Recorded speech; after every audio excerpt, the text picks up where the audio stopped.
If you had walked beside me in Augustus's Rome. Before we begin, I want you to picture Rome not as marble ruins and bright tourist sun, but as a living machine. Smoke from countless hearths hanging over tiled roofs, the clang of hammer on bronze, the shouts of dock workers on the Tiber, and above all the constant pressure of a city that is both the heart of an empire and a fragile creature that can starve, riot, or collapse if its lifelines fail. Now imagine I was there, inside the state itself, during the age of Augustus, when a single man turned Civil War wreckage into a system that could govern the Mediterranean world. If you had stood where I stood, you wouldn't just see statues and speeches. You would see ledgers, troop rosters, grain tallies, court petitions, tax records, roads under construction, and the quiet fear behind polished ceremonies. The fear that Rome might slide back into chaos. This story is you and me walking through the corridors of power, through the Senate's theater, the army's brutal mathematics, and the provinces where Rome's peace was built with sweat, diplomacy, and sometimes fire. I'll tell it like I'm speaking directly to you because that's how it would feel. Close enough to smell the ink and dust. Close enough to hear the murmurs behind a statesman's smile. Quick note before we step onto the Palatine. If you haven't subscribed to my channel yet, subscribe and like this video. It genuinely helps the channel grow. And if you want more deep, documentary-style stories like this, I need your support to keep making them. Now, come with me. I'm going to show you Augustus's empire from the inside. Chapter 1. Rome, after the storms. If I had served in the state during Augustus's rise, the first thing I'd want you to understand is this. Rome still carried the trauma of civil war like a bruise under makeup. The forum looked busy. Lawyers arguing, merchants calling prices, magistrates in white togas moving through crowds. But the city's memory was full of proscriptions, street violence, and armies marching on their own capital. I would meet you at dawn near the Forum Romanum, where the stones are slick with morning moisture and yesterday's dust. From there, we'd climb toward the Palatine Hill, because that's where the new Rome is being scripted. Augustus lived there, not in a king's palace, at least not openly, yet everything radiated outward from that hill. His power was designed to look like restored tradition, but in practice, it was a new architecture of control. In those early years, I'd likely be a mid-level administrative man, an equestrian clerk or procuratorial assistant, someone who handles documents that turn political theater into practical governance. And you'd be shocked how often the empire is decided by paperwork. Who pays what tax? Which city is granted privileges? Where a legion is stationed? Who gets land in a veteran settlement? Which grain ships are delayed by weather? Rome's grandeur rests on tiny decisions made by tired men with ink-stained fingers.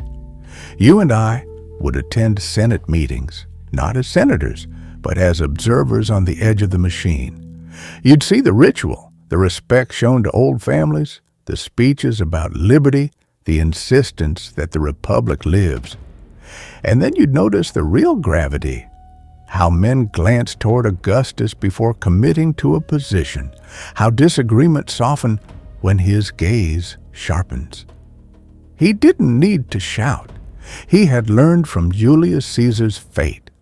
Visibility was dangerous. Inevitability was safer. Outside, building projects would hammer that inevitability into the skyline. I would take you to see new temples rising, porticos spreading shade across public spaces, and monuments that turned political messaging into stone. The city was being rebranded, not merely victorious, but moral, orderly, restored. Augustus sold stability, the way a healer sells medicine, reminding you how sick you used to be. But beneath that marble narrative, I'd show you the pressure points. The grain supply, for one, was a constant anxiety. 1,000,000 mouths in Rome do not care about speeches, they care about bread. I would spend days checking figures, how much grain arrived from Africa and Egypt, how much was stored, how much distributed. When the river ran low or storms delayed ships, the city's mood changed like weather. A hungry crowd could be as dangerous as an enemy army. Then there's the military question. Augustus' Rome was not disarmed, it was reorganized. The legions were concentrated, professionalized, and made loyal to a system rather than to a rotating parade of ambitious generals. I'd take you to the edges of the city where soldiers train and where the Praetorian Guard, Rome's elite protective force, stands polished and watchful. You would feel the tension in that. A capital that calls itself free, guarded by professional soldiers stationed near its heart. And yet, you'd also feel why people accepted it. Streets were safer, courts functioned, trade stabilized. The endless dread of civil war eased, replaced by a quieter fear. What happens when a system depends on one man's balance? At night, I'd walk with you along the Tiber. You'd hear foreign languages from sailors, Greek, Punic, Egyptian, Gaulish. Rome was swallowing the world, but it also depended on the world. If I served Augustus, my job would be to keep that dependence invisible, to make it feel natural that bread arrives, taxes flow, disputes are settled, and the legions obey. And in private moments, I would tell you the truth. Augustus built peace not as a gentle gift, but as a disciplined arrangement. He was closing the wounds of civil war by binding every province, every elite family, every military commander, and every urban crowd into a network where rebellion became difficult and where order became profitable. That's chapter 1. Rome as a stage and Rome as an office. A city wearing the mask of the Republic while learning the habits of empire. Chapter 2. The Western provinces, roads, tribes, and the price of peace. If you and I left Rome on official business, you'd feel the empire immediately, not in banners, but in infrastructure. The roads were the veins of Roman control, and Augustus's administration treated them like strategic assets. I would travel with courier authority, carrying dispatches sealed with official wax, stopping at posting stations where fresh horses waited. The sensation would be almost modern. A state moving information at speed, trying to outpace crises. Our first long journey would likely push north and west, into Italy's mountain corridors, then beyond into Gaul and Hispania. And this is where I'd ask you to drop the romantic idea that Rome simply civilized the world. Rome negotiated, bribed, threatened, recruited, punished, and absorbed. It was administrative chemistry applied to human societies. In Gaul, you would see how conquest becomes governance. The land still remembered Caesar's campaigns. Some towns were thriving under Roman trade, others were wary, their elites cooperating because cooperation paid. I'd show you Roman veterans settled on farmland, a living reminder that service in Rome's army could translate into property and status if you survived. We would stand in a newly organized provincial center where a local council meets under Roman oversight. You would watch local nobles learning Roman habits, commissioning Latin inscriptions, sending sons to learn rhetoric, adopting Roman dress for official ceremonies. But you'd also hear whispers, how taxes bite, how Roman law can feel like a net, how old gods now share space with imperial cult altars. From there, I would take you south toward Hispania, because the Iberian Peninsula was a hard classroom for Augustus's regime. The Cantabrian and Asturian regions in the north were rugged, green mountains, thick forests, narrow valleys that swallow marching columns. The people there fought in ways that mocked Roman formations, ambushes, sudden strikes, disappearances into terrain. This wasn't a single set-piece battle. It was exhausting, brutal persistence. You and I would follow the logistical trail. Supply depots, marching camps, wounded men being hauled back along muddy tracks. I'd show you what a pacification looks like when you remove the word softness. Villages relocated, hostages taken, captives sold, forts planted on high ground like nails hammered into the earth. And then the administrative aftermath, the part most stories ignore. Once the swords quieted, the ledgers arrived. Land had to be surveyed, tribute assessed, mines managed, roads pushed into the interior to prevent the next uprising. If I worked in the state, my role might involve compiling reports. How many able-bodied men in each district, which local chiefs cooperate, what resources can be extracted, where to place garrisons so their presence is felt but not so heavy that it provokes revolt. In the Alpine regions, the lesson would be geography as politics. Mountain tribes controlled passes that connected Italy to the northern provinces. Those passes were not just routes, they were choke points for armies, trade, and couriers. Augustus' campaigns and policies aimed to secure those corridors, because an empire can be undone by a few dangerous valleys. Imagine standing with me at a mountain pass as snow clouds gather. You would see why Rome built forts and watchtowers. Visibility is power in terrain like this. A single blocked pass could delay troops for weeks. A delayed troop movement could invite rebellion in a province hundreds of miles away. Administration in Rome's world wasn't slow. It was a constant struggle against distance, weather, and human unpredictability. And through all of it, Augustus' message would follow us in stone and ritual, altars to peace, dedications to stability. The idea that Rome's order is a blessing. But you would learn to read the subtext. Peace meant that Rome decided who carried weapons, who paid taxes, who had legal standing. Peace meant local elites survived by aligning their ambitions with Rome's system. Peace meant roads that moved legions quickly when persuasion failed. By the end of this chapter, I would look you in the eye and say, if you had been there with me, you wouldn't just admire Rome's engineering. You'd understand that Rome built roads not only to connect, but to control.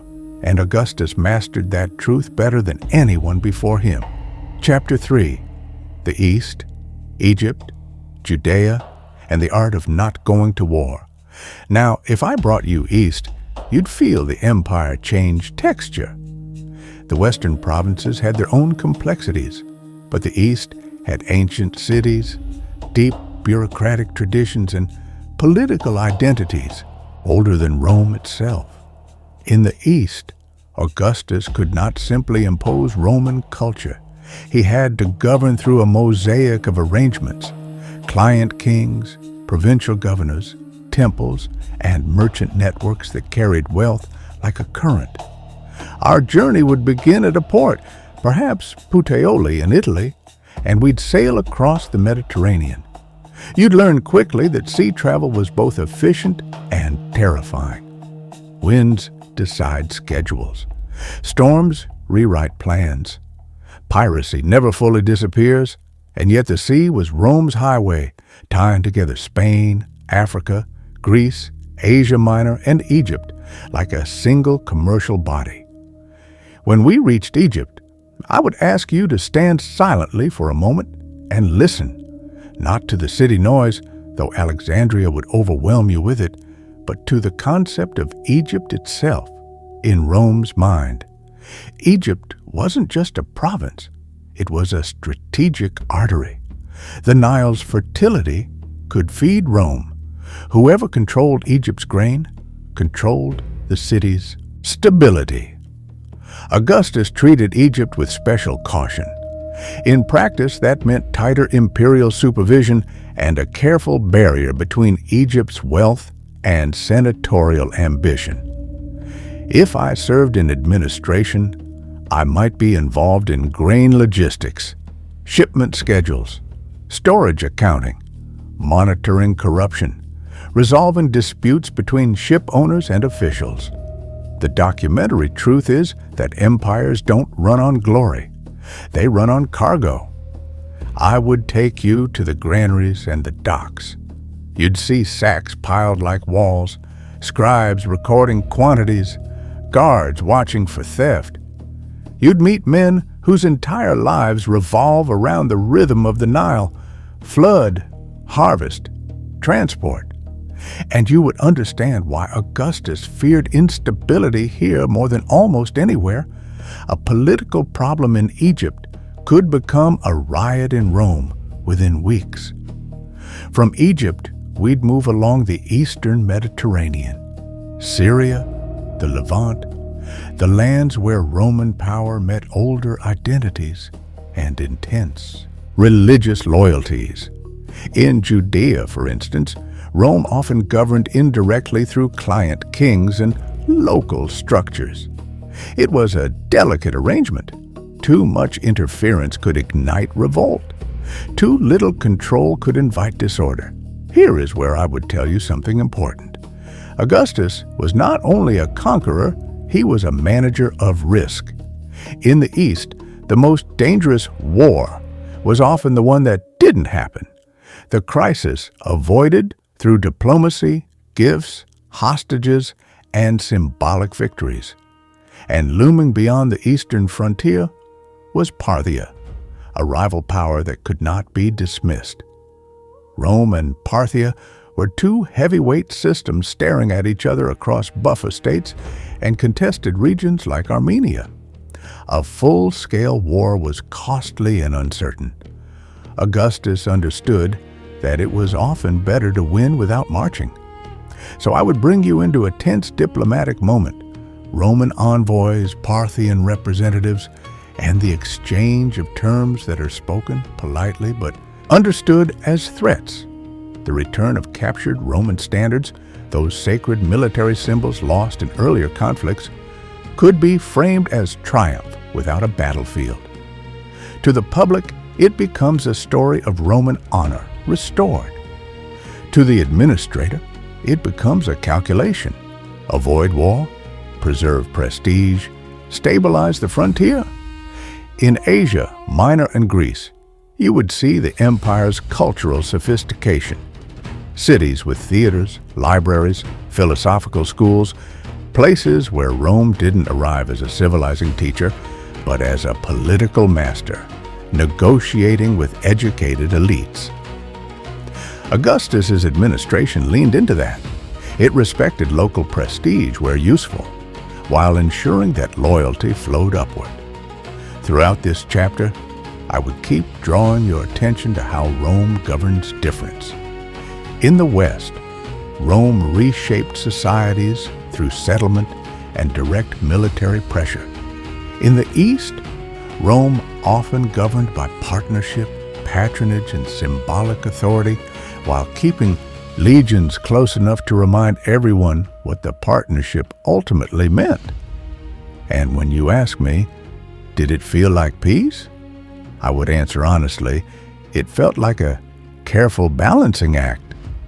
The East was a place where a single insult to a temple, a single corrupt governor, or a single misread diplomatic message could turn into crisis. Augustus's greatness was not that he eliminated instability, but that he built a system skilled at containing it. If you had stood beside me in Alexandria's harbor or in a Syrian administrative hall, you would come away with a sharper understanding of empire. Sometimes the strongest weapon is not the sword, but the ability to define the terms on which others must survive. Chapter 4. The Northern Frontier. Blood on the Rhine and Augustus's Shadow. By the final years of Augustus's reign, if you were with me, you would feel the empire's mood shift. There was still grandeur, still building projects, still ceremonies declaring stability, but the frontier, especially in the north, was a place where Rome's confidence could crack. We would travel to the Rhine and the Danube, the watery borders that separated Roman-controlled lands from a patchwork of tribes, alliances, and shifting leaders. Geography here is destiny. Dense forests, cold rivers, open plains where cavalry moves fast, and long supply lines stretching back toward Italy. Rome's legions could conquer, but holding territory demanded permanent presence and political integration. Two things that become harder the farther you push from the Mediterranean's familiar world. I would show you legionary forts along the Rhine, timber and earthworks, disciplined layouts, training grounds, workshops, granaries. The forts weren't just military bases, they were seeds of Romanization, markets forming outside the walls, traders arriving, local people learning to profit from proximity to Rome. Yet beyond the forts lay uncertainty. Germanic politics wasn't a single, united enemy. It was a web of rival groups and leaders, some willing to ally with Rome, others ready to fight, many ready to change sides when conditions shifted. The Roman administration tried to impose structure, tribute, legal decisions, appointed intermediaries, sometimes before the ground was truly stable. And then comes the moment that would haunt the late Augustan state, a catastrophic defeat in the forests of Germania. You would hear it first as rumor, because disasters travel faster than confirmation. A legion lost, then another, then the scale becomes undeniable. An entire army cut down, supply trains captured, eagles lost, survivors scattered. If you were beside me when the news solidified, you would witness what an imperial crisis looks like inside the bureaucracy. Couriers arriving breathless, governors demanding reinforcements, emergency levies, recruitment drives, the sudden hardening of language in official orders, fear dressed up as decisiveness. I would take you into the rooms where Augustus' inner circle tries to hold the narrative together. The state must not look weak. The frontier must not collapse into wider revolt. The allied tribes must be reassured or intimidated. And Rome itself, always Rome, must not panic. You would see Augustus not as the marble-faced figure of statues, but as an aging man carrying the burden of a system that depends on him. Succession anxiety would hang in the air like smoke. Who continues the balance when he is gone? Can the next man hold the legions, the Senate, the provinces, the grain supply, the delicate diplomacy? We would walk through Rome again in those late years, and you would notice the symbolism more sharply. The monuments to peace, the claims of restored order, the emphasis on family values and moral law. Augustus was trying to anchor Rome's identity so deeply that it could survive his absence. And I would speak to you quietly about the empire's paradox. Augustus created stability, but stability created dependence. People forgot how to navigate politics without one central arbiter. The Senate retained dignity, but less power. The army retained power, but was more tightly managed. The provinces gained order, but paid for it in taxes, obedience, and occasional violence. In the end, The story of serving under Augustus would not be a simple celebration or condemnation. It would be a lesson in statecraft, how systems outlast chaos, how propaganda and infrastructure can reshape reality, and how a single catastrophic battle, one stretch of forest and ambush, can expose the limits of even the most sophisticated administration. If you had been there with me at the very end, you would feel the empire holding its breath, not because Rome was about to fall, far from it, but because a new political reality had become normal. The Republic's language remained, but the empire's machinery was now permanent.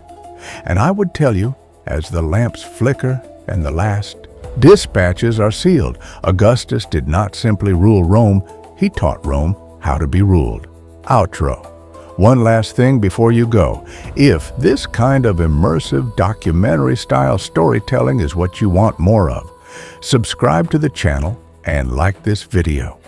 It signals to the algorithm that deep historical narratives have an audience, and it helps me bring you the next journey, the next empire, the next set of human decisions that shape the world.